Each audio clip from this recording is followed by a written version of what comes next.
नमस्कार बच्चों, कैसे हैं भाई आप सब।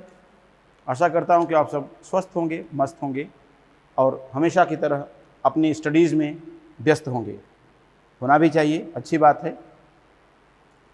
तो मैं संतोष पांडे CLC सीकर से आपका आज के लेक्चर में स्वागत करता हूं।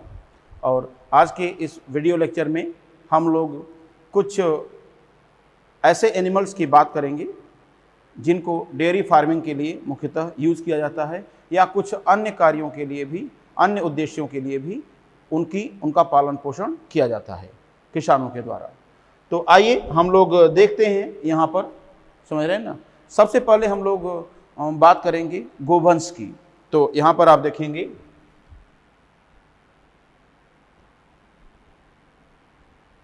गोवंश,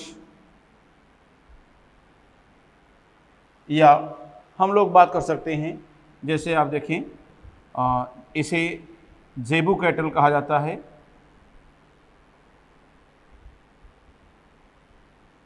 जेबू कैटल एक्चुअली इस तरह से, जेबू कैटल।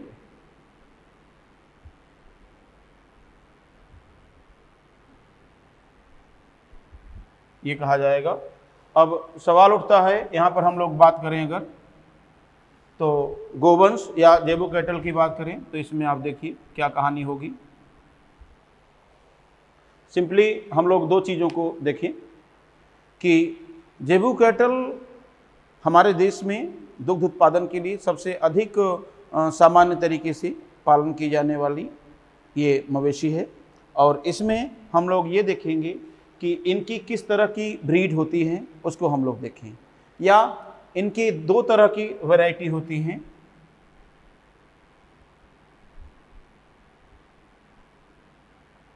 एक तो होती है बॉस इंडिकस और दूसरा होता है बॉस टाउरस। तो जो बॉस इंडिकस है, इस बॉस इंडिकस कहा जाता है, ध्यान दें,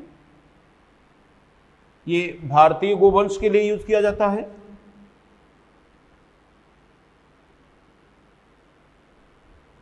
भारतीय नस्ल के गोवंश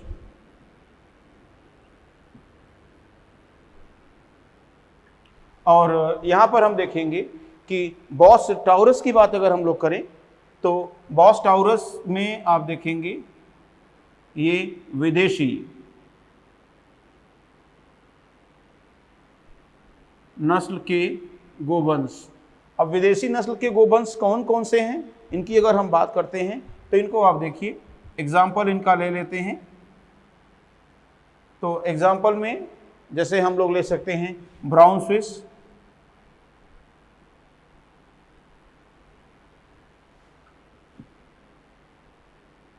और दूसरा एग्जाम्पल हम लोग ले सकते हैं होल्स्टीन फ्रीजियन, और तीसरे नंबर पर हम लोग ले सकते हैं, यहां पर आप देखेंगे क्या, थर्ड पॉइंट पर हम लोग ले सकते हैं जर्सी को।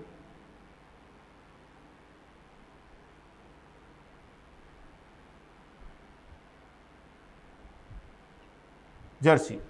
तो ये तीन विदेशी नस्लें हैं गायों की, ठीक है ना। सवाल उठता है कि जो बॉस इंडिकस या भारतीय नस्ल के गोवंश हैं उनकी अगर हम बात करें तो उनके जो ब्रीड्स हैं वो कैसे होंगी। तो आप देखेंगे बॉस इंडिकस,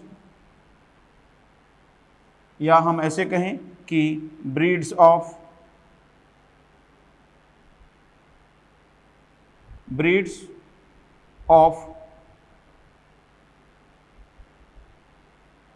बॉस इंडिकस। अब बॉस इंडिकस के जो ब्रीड्स हैं उन्हें थ्री कैटेगरी में, तीन अलग अलग श्रेणियों में विभाजित किया जाता है। उसकी चर्चा हम लोग करें तो यहां पर आप देखेंगे क्या हो जाएगा।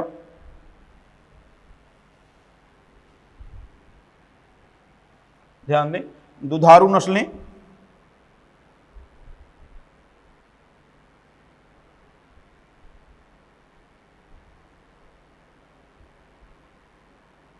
दुधारू नस्लें, इसमें इसको कहेंगे मिल्च ब्रीड।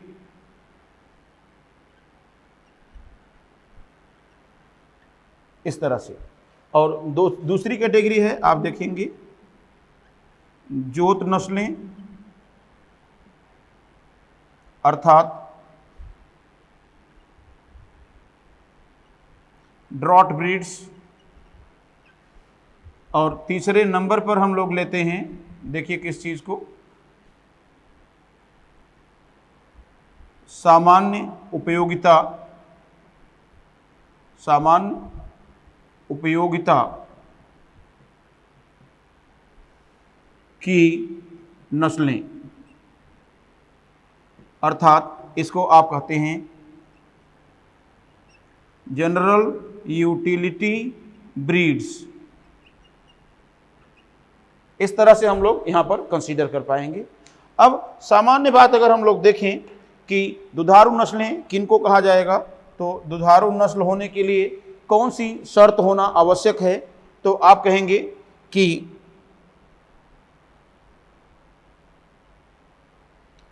इनकी मादा में दुग्ध उत्पादकता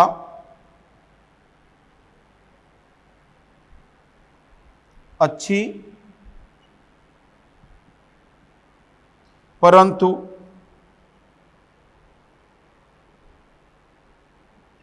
नर में कृषि कार्य क्षमता की कमी होती है। ये बात आपको यहां पर बोलना होगा। मादाओं में दुग्ध उत्पादकता इनमें अच्छी होगी, लेकिन नर में कृषि कार्य क्षमता की कमी होगी। इसका जस्ट अपोजिट यहां पर होगा जोत नस्ल में। समझ रहे हैं ना क्या? तो आप कहेंगे मादाओं में दुग्ध उत्पादकता की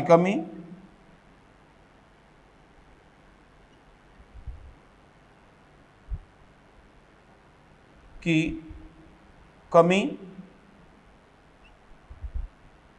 परंतु नर में अच्छी कृषि कार्य क्षमता उपस्थित।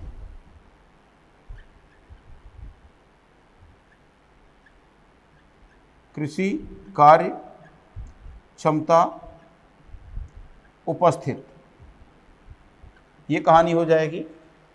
और इनमें अगर हम लोग देखें तो आप कहेंगे इनकी मादाएं व नर दोनों ही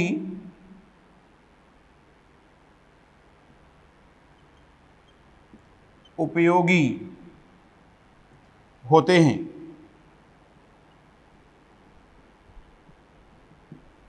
ये कहानी होगी।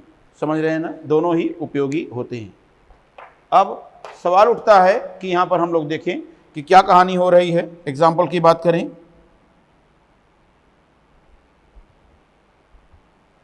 तो एग्जाम्पल में देखेंगे इनमें कौन कौन सी होती हैं। तो आप देखेंगे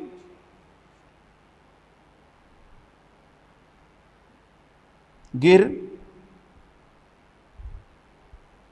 रेड सिंधी,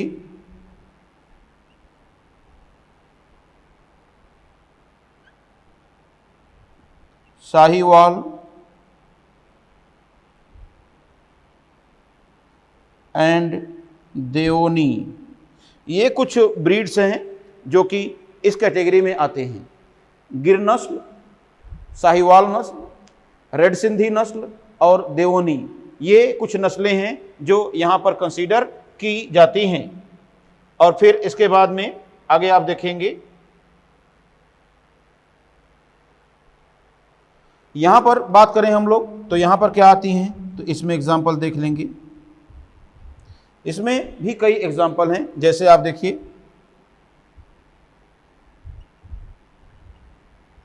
कांगयम, हलीकर,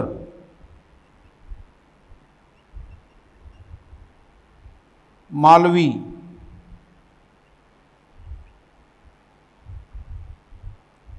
अमृत महल,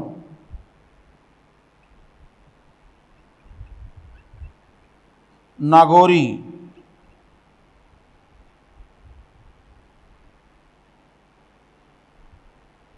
तो ये कुछ आ जाएंगी इस कैटेगरी के अंतर्गत। और यहां पर हम लोग देखेंगे तीसरी कैटेगरी, तो थर्ड कैटेगरी में यहां पर हम लोग देखेंगे, इसमें आ जाएगी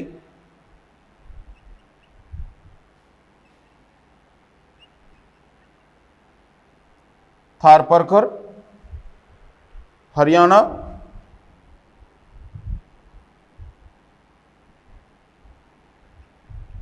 ये नस्ल आ जाएगी, समझ रहे हैं ना। थारपारकर और हरियाणा की बात इसमें कहेंगे। और एक आका और लिखने की इच्छा हो तो यहां पर कांकरेज भी लिख सकते हैं।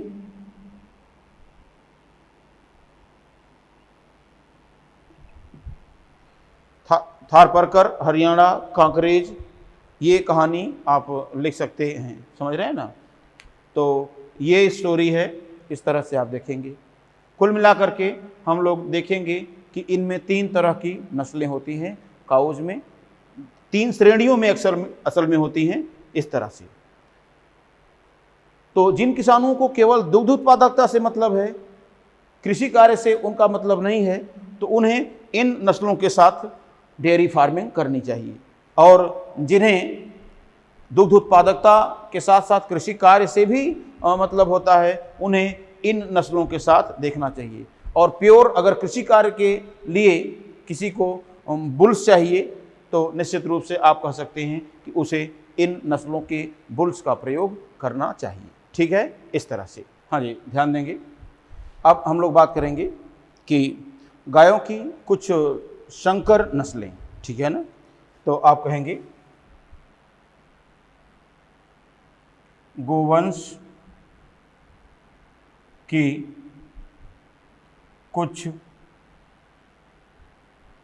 संकर नस्लें।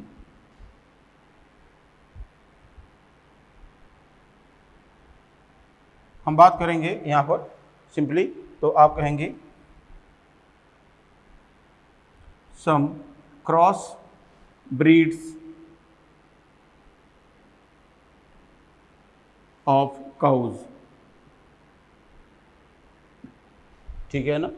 तो यहाँ पर हम लोगों को देखना होगा कि कुछ क्रॉस ब्रीड्स की अगर हम लोग चर्चा करते हैं तो आपको देखेंगे कि कौन कौन सी ले सकते हैं हम लोग। यहाँ पर ले सकते हैं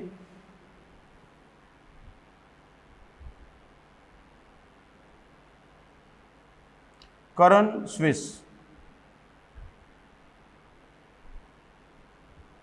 आप देखेंगे।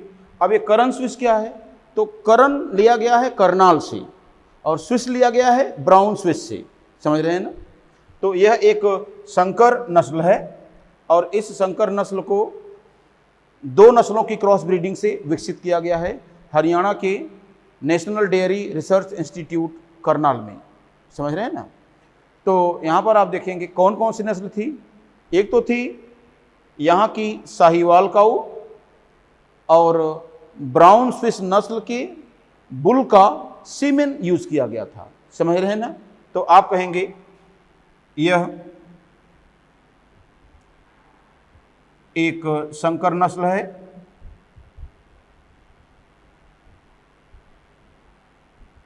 जिसे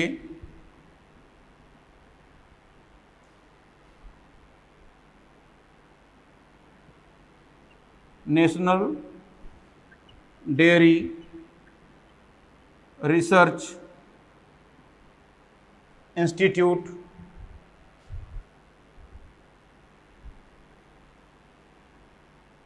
क्या हो गया ये, NDRI, national dairy research institute Karnal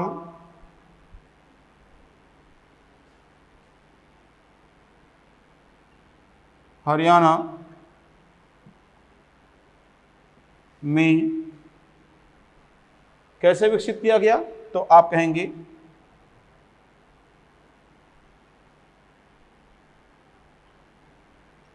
Sahiwal नस्ल की गाय वो किसकी, तो आप कहेंगे वह ब्राउन स्विस नस्ल के सांड के बहिसंकरण से, बहिसंकरण नहीं संकरण कहेंगे, समझ रहे हैं ना, के संकरण से विकसित किया गया है।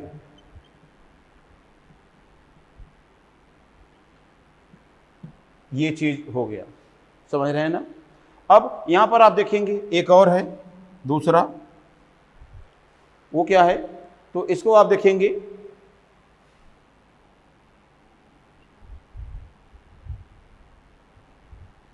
Freeze wall. देखिए इसमें लिया गया है, फ्रीज को लिया गया है होल्स्टीन फ्रीजियन से, और होल्स्टीन फ्रीजियन आपको पता होगा विश्व की सबसे अधिक दुग्ध उत्पादकता वाली नस्ल है। तो आप देखेंगे फ्रीज वॉल की बात करेंगे, और वॉल कहां से लिया गया है, साहीवाल से। तो आप कहेंगे इसमें कि होल्स्टीन फ्रीजियन ये है बेस्ट मिल्क प्रोड्यूसिंग ब्रीड, वह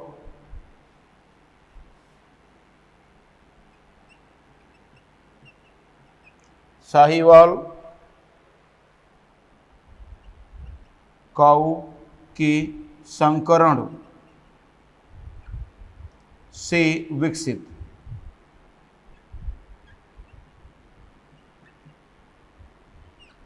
ये हो गया। तीसरे नंबर पर हम लोग देखेंगे, थर्ड यहां पर देखेंगे सुनंदिनी।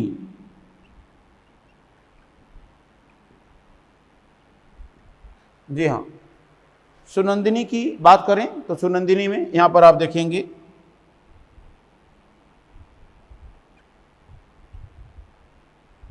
दक्षिण भारत,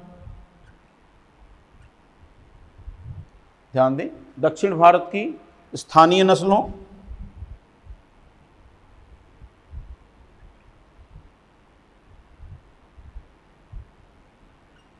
नस्ल की गायों व विदेशी नस्ल के सांड के संकरण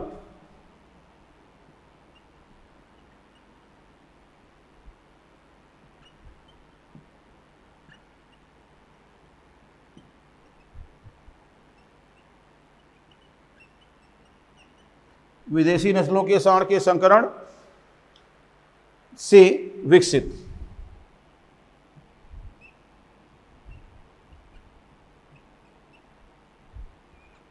ये चीज आप देख पाएंगे, समझ रहे हैं ना। इस तरह से कुछ ये क्रॉस ब्रीड्स हैं या संकर नस्लें हैं गायों की।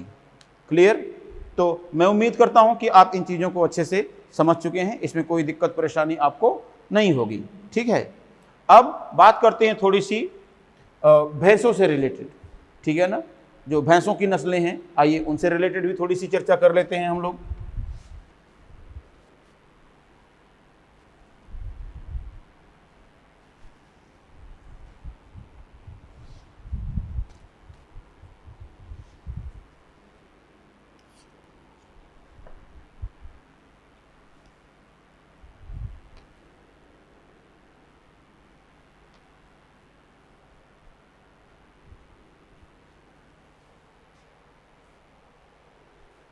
जी हाँ, इसमें आप देखेंगे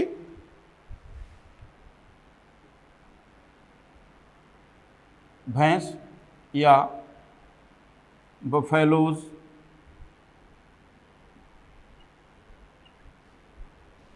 इनको कहा जाता है बॉस ब्यूबेलिस या ब्यूबेलस ब्यूबेलिस भी कहा जाता है।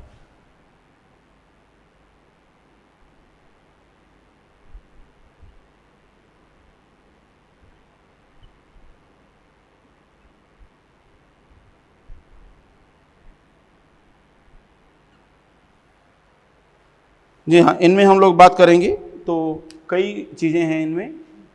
यह प्रायः नम क्षेत्रों के लिए, गर्म एवं नम क्षेत्रों के लिए अनुकूलित होती हैं।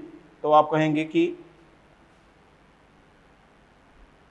यह गर्म व नम क्षेत्रों के लिए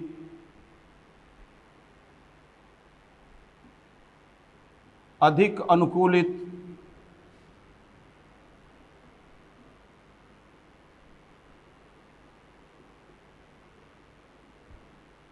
होती हैं। समझ रहे हैं ना, गर्म एवं नम क्षेत्रों के लिए अधिक अनुकूलित होती हैं। और इन भैंसों के लिए अगर हम लोग बात करें तो इनकी भारत में 7 प्रमुख नस्लें पाई जाती हैं। तो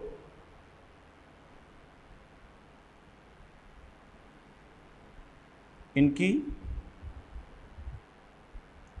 भारत में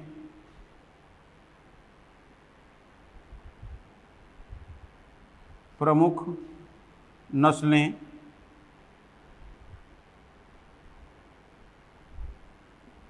हैं। अब देखेंगे कि ये नस्लें कौन कौन सी हैं। तो इसके लिए आप देखेंगे, नंबर 1 मुर्राह। मुर्राह नस्ल की बात करेंगे तो आप लिखेंगे सर्वाधिक दुग्ध उत्पादकता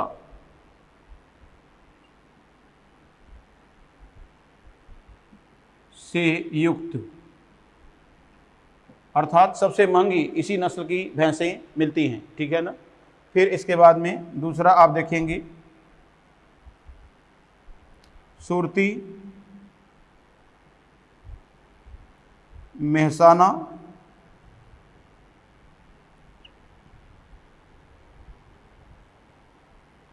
जाफराबादी,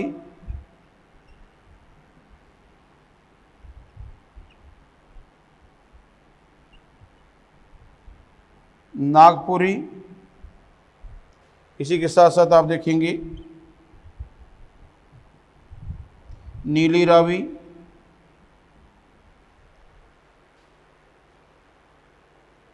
और इसके बाद में एक आक और नस्लों की बात अगर हम लोग करें तो आप कह सकते हैं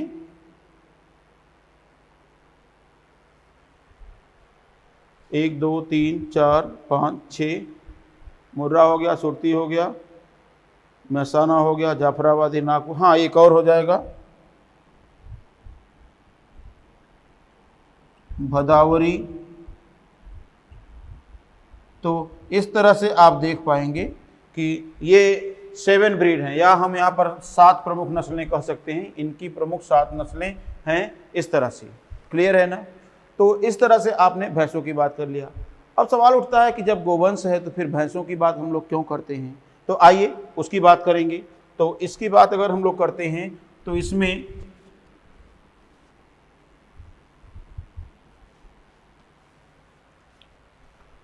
नोट करके हम लोग बोलेंगे कि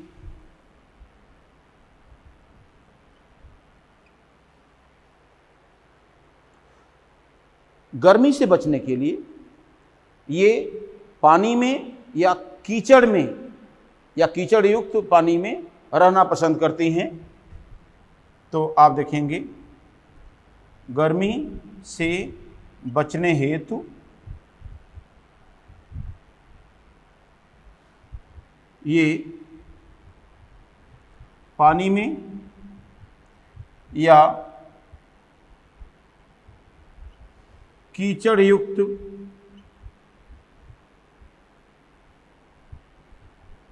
जल में बैठना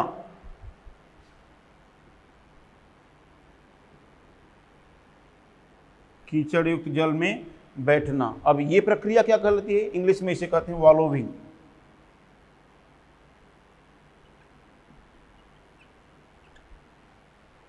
पसंद करती हैं।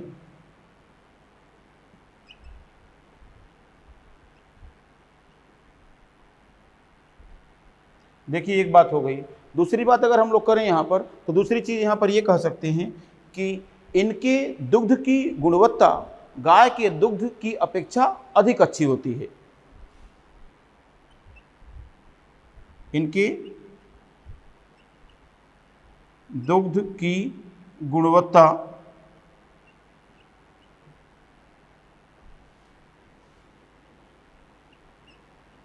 गाय के दुग्ध की तुलना में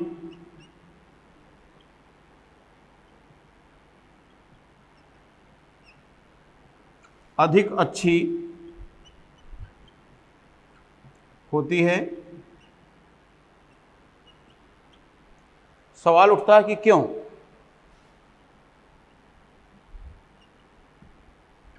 क्योंकि इनके दुग्ध में,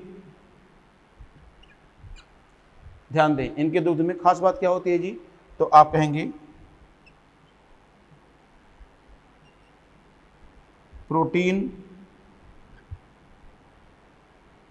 अधिक होता है, या प्रोटीन अधिक होती है, और सोडियम कम होता है।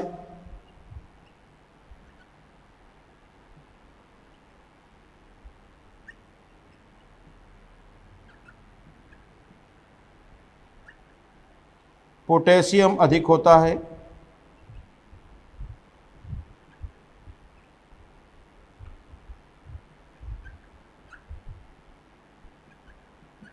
पोटेशियम अधिक होता है। साथ में यहां पर आप देखेंगे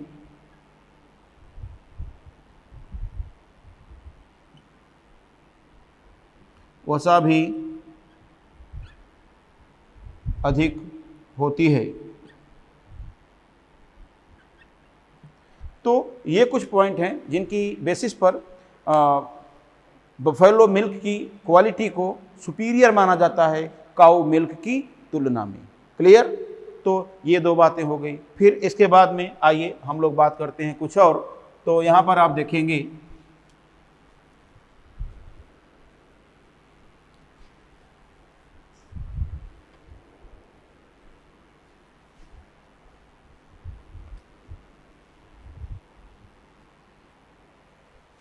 अब बात करते हैं बकरी की या कैपरा की।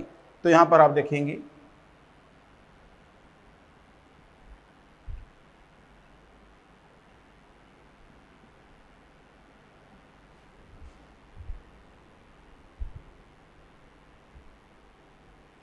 कैपरा। कैपरा इसका जीनस है, जूलॉजिकल नेम है, समझ रहे हैं ना? तो इस तरह से आप देखेंगे। और इसको क्या कहा जाता है? तो आप कहेंगे कि इसे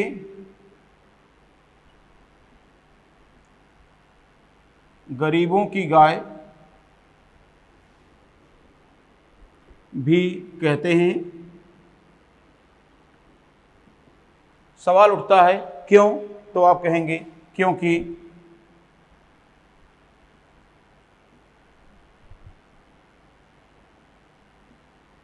इनमें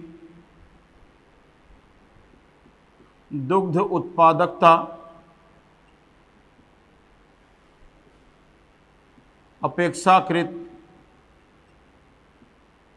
कम होती है,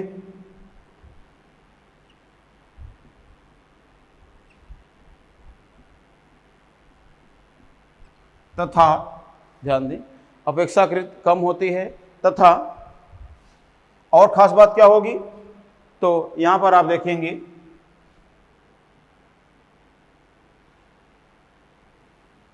तथा इनको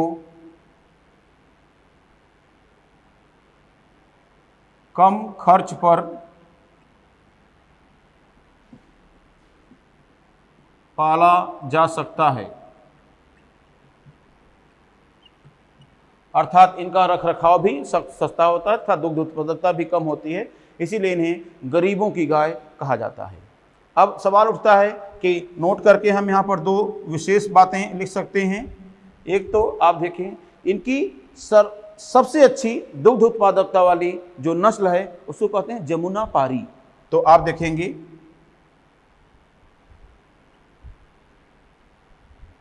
इनकी मुख्य दुग्ध उत्पादक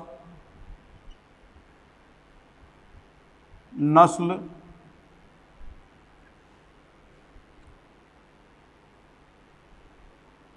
जमुनापारी है। क्या नाम है उसका? जमुनापारी। समझ रहे हैं ना। और दूसरी बात आप देखेंगे, ध्यान दें, जो पश्मीना ऊल होता है, पश्मीना ऊन एक बहुत अच्छी क्वालिटी का ऊन होता है जो कि कश्मीरी बकरी या तिब्बतियन बकरियों से प्राप्त किया जाता है। तो आप देखेंगे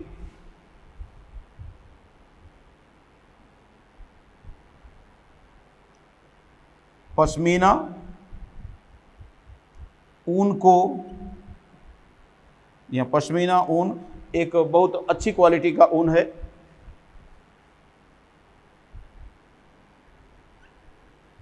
ऊन की एक अच्छी किस्म, जी हाँ, पश्मीना ऊन को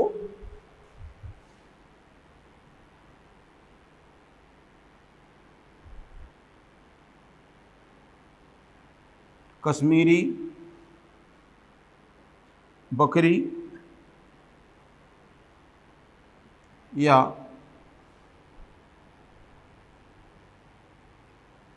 तिब्बतियन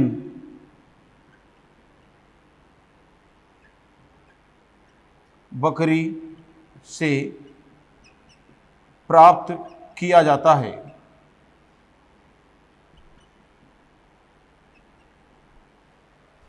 इस तरह से, समझ रहे हैं ना। तो ये कहानी हो सकती है। ओके, तो फिर यहाँ पर हम लोग देखेंगे, इसकी बात करें नोट करके, तो देखें हम लोग अगली कहानी क्या होगी। ये तो हुई गोट से रिलेटेड। अब थोड़ी सी चर्चा हम लोग इससे भी करेंगे, भेड़ से। एक चीज़ और हम लोग यहाँ पर देख लें। अब ऊन की चर्चा चली हुई है, समझ रहे हैं ना। तो ऊन से रिलेटेड भी कुछ बातें यहाँ पर आप देख लेंगे। नोट करके हम लोग देखेंगे यहाँ पर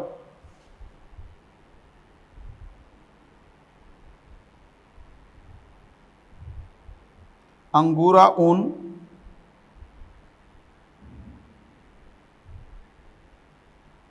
को ये कहाँ से प्राप्त किया जाता है,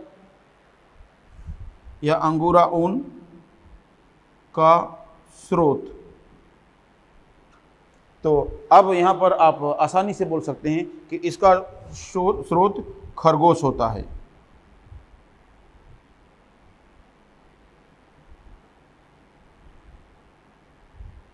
हाँ जी, आप देखिए ये क्या हो जाएगा, खरगोश हो जाएगा। फिर इसके बाद में आप देखेंगी शातूश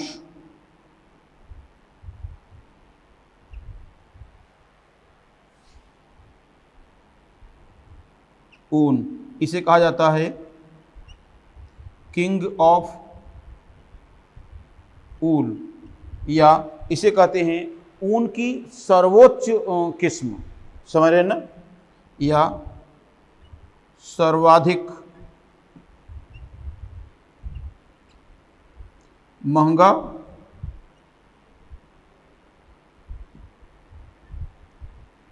गर्म हल्का ऊन। जी हाँ, सबसे महंगा है, सबसे गर्म है और सबसे हल्का होता है, समझ रहे हैं। तो आप देखेंगे कि ये कहाँ से प्राप्त किया जाता है, तो आप कहेंगे इसे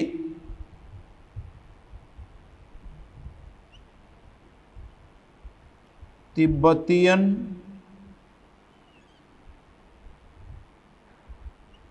एंटीलोप, जी हाँ, तिब्बतियन एंटीलोप अर्थात हिरण की एक जाति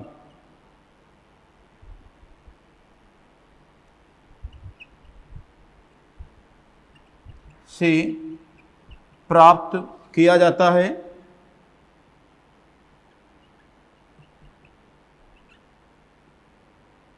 जिसे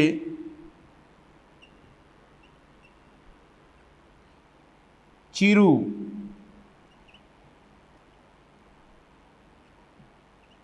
भी कहते हैं। जी हाँ, इसे क्या कहते हैं? इसको चीरू भी कहा जाता है। इस हिरण को तिब्बतियन एंटीलोप कहते हैं या चीरू कहते हैं। तो ये दोनों बातें आपको याद रखनी होंगी। और इसी के साथ साथ यहाँ पर हम लोग देखेंगे कुछ और बातों को।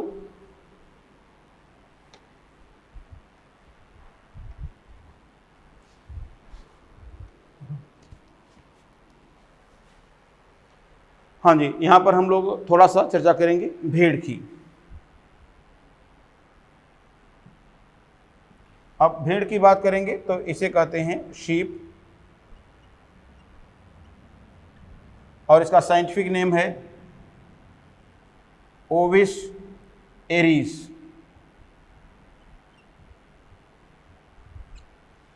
अब सवाल उठता है कि ये क्या है? तो आप कहेंगे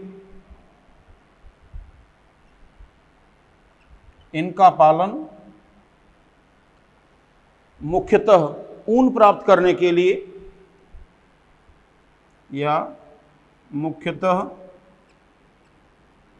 ऊन व मांस प्राप्त करने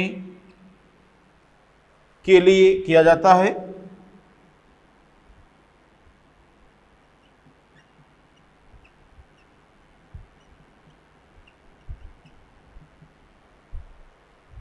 तथा यह अल्प मात्रा में दुग्ध का भी उत्पादन करती हैं। तथा इनसे अल्प मात्रा में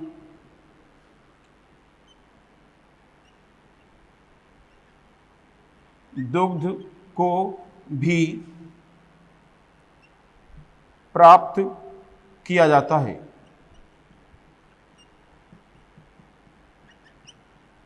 ये कहानी हो गई। अब एक और देख लेंगे हम लोग, थोड़ी सी चर्चा कर लेंगे। क्या? पिग या सुअर।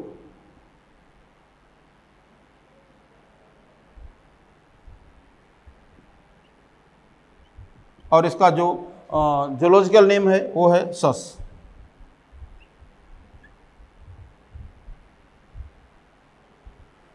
ये, और इसको क्या कहते हैं? इसे कहेंगे, ध्यान दें, इसे मीट मेकिंग मशीन भी कहा जाता है।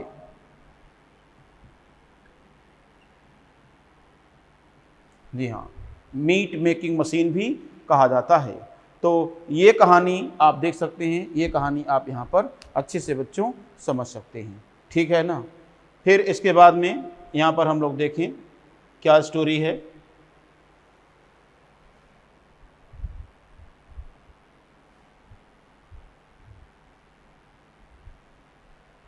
अब इतनी चर्चा आपने कर लिया, ठीक है ना?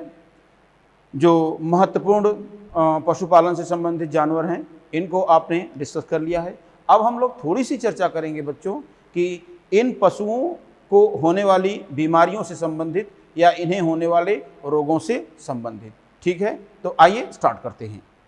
तो बात करेंगे हम लोग कि पशुपालन या मवेशियों को होने वाली जो प्रमुख बीमारियां हैं।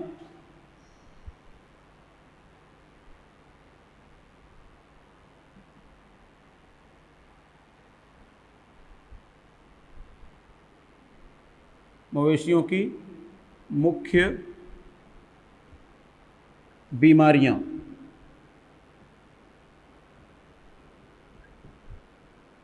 या मवेशियों के प्रमुख रोग, इनको हम लोग इस तरह से 3 कैटेगरी में यहाँ पर देख लेंगे। समझ रहे हैं ना? तो सबसे पहले हम लोग वायरल डिजीज़ की बात कर लेते हैं। तो वायरल डिजीज़ की बात अगर करते हैं तो सबसे पहले यहाँ पर आप देखेंगे खुरपका या मुंहपका रोग, या इसे कहते हैं फूट एंड माउथ डिजीज। जी हाँ, इस तरह से बात करते हैं। और यहाँ पर आप देखेंगे कैटेगरी की बात करेंगे तो हम कहेंगे कि वायरल डिजीज है,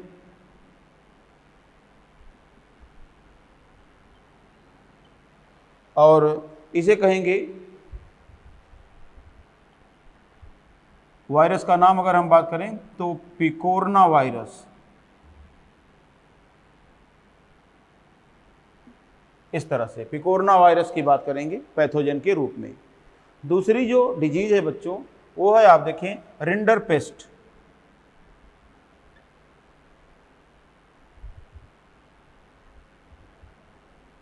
जी हाँ, रिंडरपेस्ट डिजीज की बात करेंगे तो ये भी वायरल डिजीज ही होगी, और इसका जो पैथोजन होगा ये हो जाएगा पैरामिक्सोवायरस।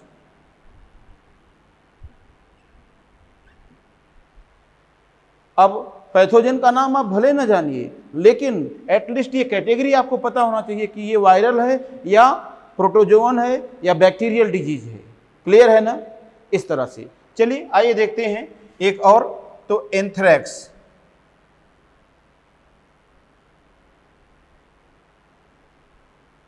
एंथ्रैक्स,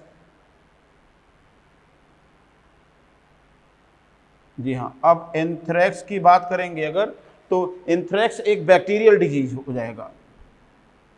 ये हो जाएगा जी बैक्टीरियल डिजीज।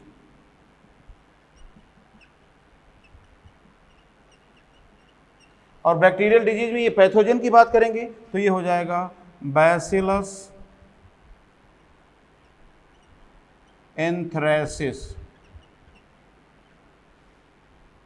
अब ध्यान दीजिएगा कि बैसिलस एंथ्रेसिस की अगर बात करें तो इसके स्पोर्स को, इस बैक्टीरिया के बीजाणुओं को जैविक अस्त्र के रूप में युद्ध में उपयोग किया जाता है। तो आप कहेंगे इसका प्रयोग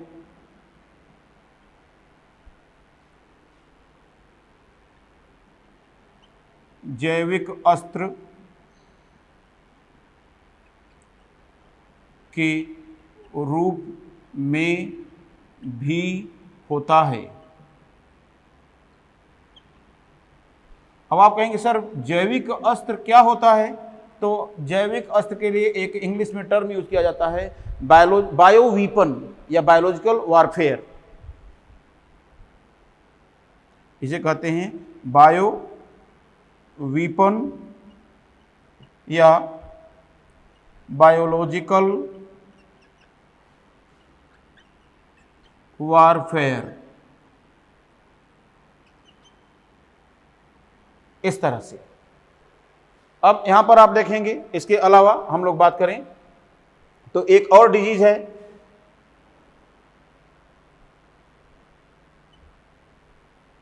ट्राइपेनोसोमियासिस।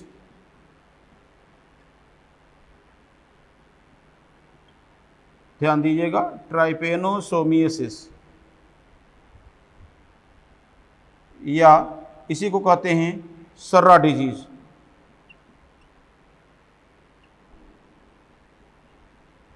सर्रा रोग, ये प्रोटोजोवन डिजीज है।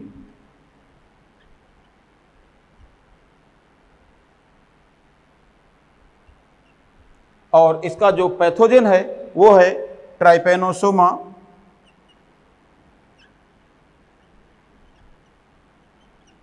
इवांसी।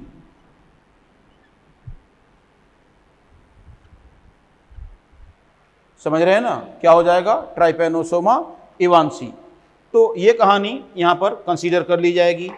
साथ में आप देखेंगे एक और है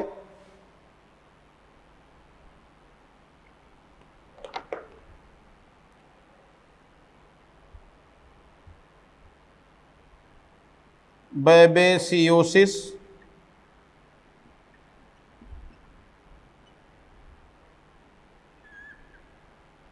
बेबोसियोसिस या टिक फीवर,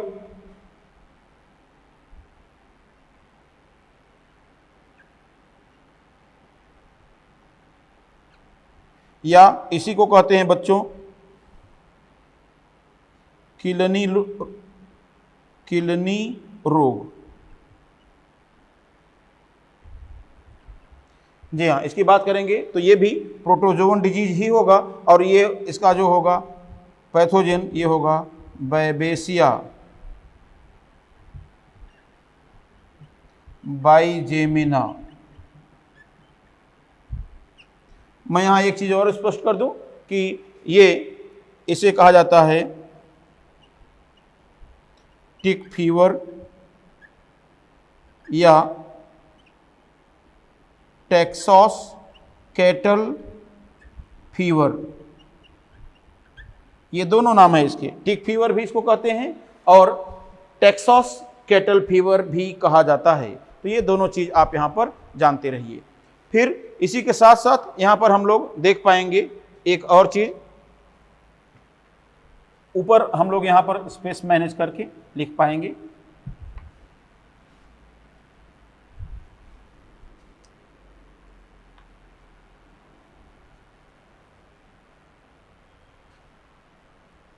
जी हाँ, अब एक और बात करेंगे, इन मवेशियों को होने वाला एस्केरियासिस।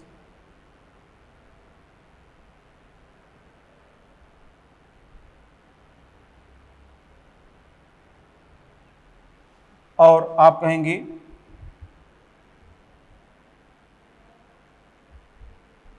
कृमि या हेलमिंथ रोग।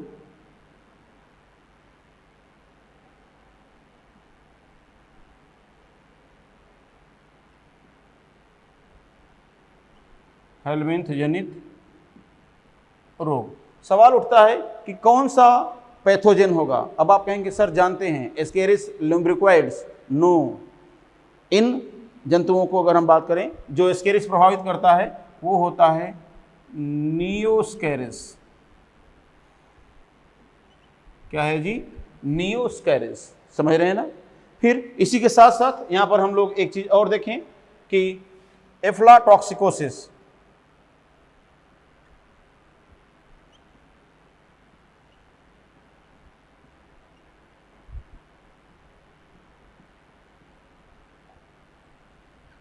जी हाँ, एफ्लाटॉक्सिकोसिस की बात करेंगे तो ये है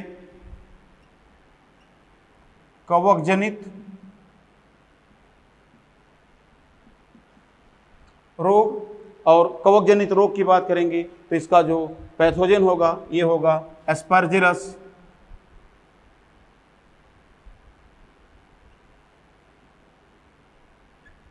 फ्लेवस।